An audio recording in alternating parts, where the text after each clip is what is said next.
केंद्र सरकारने जातनिहाय जनगणनेची मोठी घोषणा केली आहे। गेल्या अनेक वर्षांपासून राहुल गांधींसह विरोधी पक्ष सातत्याने याची मागणी करत होते। आता एनडीए सरकारने जातनिहाय जनगणनेचा मोठा निर्णय घेतलाय आणि या निर्णयामुळे राजकीय समीकरणे बदलू शकतील का, याचे फायदे तोटे काय आहेत जाणून घेऊयात। मोदी सरकारचा ऐतिहासिक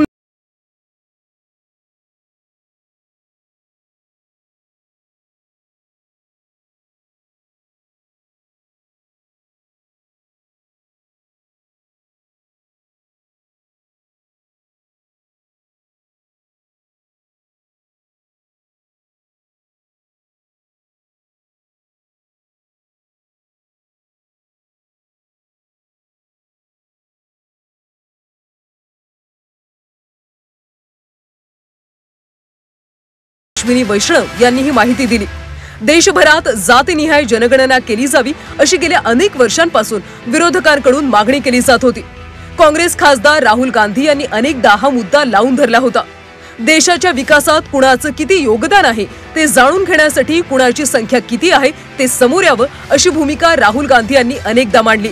दरम्यान आता केंद्राने सुद्धा जातनिहाय जनगणनेची घोषणा करत मोठा ऐतिहासिक निर्णय घेतलाय।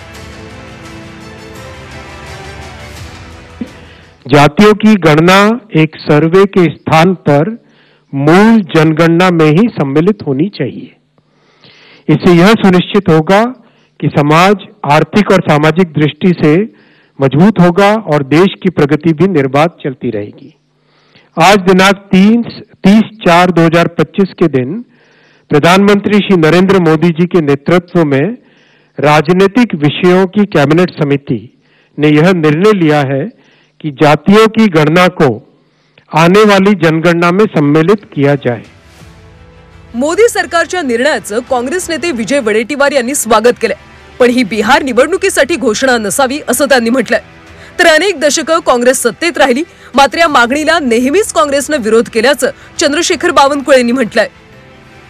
आणि ज्यांची जेवढी संख्या भारी किंवा त्यांची तेवढी हिस्सेदारी या भूमिकेतून ही भूमिका सातत्याने आम्ही मांडलेली आहे। आज मात्र ती घोषणा झाल्यामुळे निश्चितच आम्हाला आनंद आहे। 65 वर्षे काँग्रेस पार्टीने सरकार चालवलं, पण कधी या विषयाला काँग्रेस पार्टीने थारा दिली नाही, काँग्रेस पार्टीने फेटाळून लावलं। पण आज मोदीजींनी या निर्णय घेतला त्याबद्दल मी त्यांचे आभार मानतो। जातीनिहाय जनगणनेचा निर्णय योग्य आहे, त्यामुळे भटक्या विमुक्तांना फायदा होईल असं छगन भुजबळ यांचं म्हणणं आहे।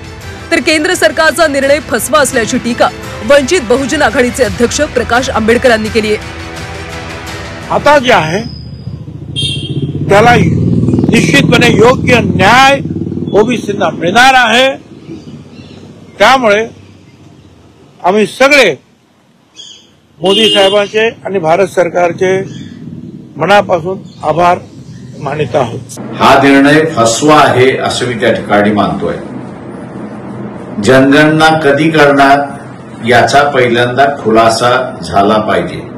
दुसरी गोष्ट म्हणजे सुप्रीम कोर्टामध्ये केंद्र शासनाने ॲफिडेव्हिट दाखल केलेला आहे आणि त्यामध्ये ते असं म्हणालेत की आम्ही जातीय जनगणना घेऊ शकत नाही। गेल्या काही वर्षांपासून विरोधी पक्षनेते राहुल गांधी जातनिहाय जनगणनेसाठी आग्रही आहे। दरम्यान जातनिहाय जनगणना केल्यास काय होऊ शकतं समजून घेऊया।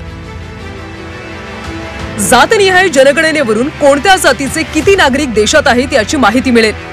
जर मागासवर्गीय जातीचे लोक जास्त असतील तर त्यांना अधिक आरक्षण देण्याचा दबाव वाढू शकतो। सध्या अशा अनेक जाती आहेत ज्यांना आरक्षणाचा लाभ मिळत नाही, त्यांना सुद्धा फायदा होण्याची शक्यता आहे।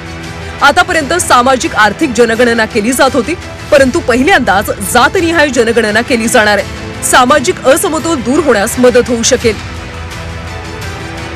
आगामी जनगणनेत मोदी सरकार आता जातनिहाय जनगणना करणार आहे, त्यामुळे राजकीय समीकरणांचं सामाजिक समीकरण देखील बदलू शकतात। मात्र सध्या बिहारची निवडणूक तोंडावर असल्यानं हा निर्णय घेतल्याची सुद्धा चर्चा आहे। मात्र राजकारणापलीकडे जाऊन विचार केल्यास जातनिहाय जनगणनेचा हा निर्णय भारताच्या सामाजिक समतोल आणि सलोख्याबाबत मैलाचा दगड ठरू शकतो। ब्युरो रिपोर्ट, झी 24 तास, मुंबई।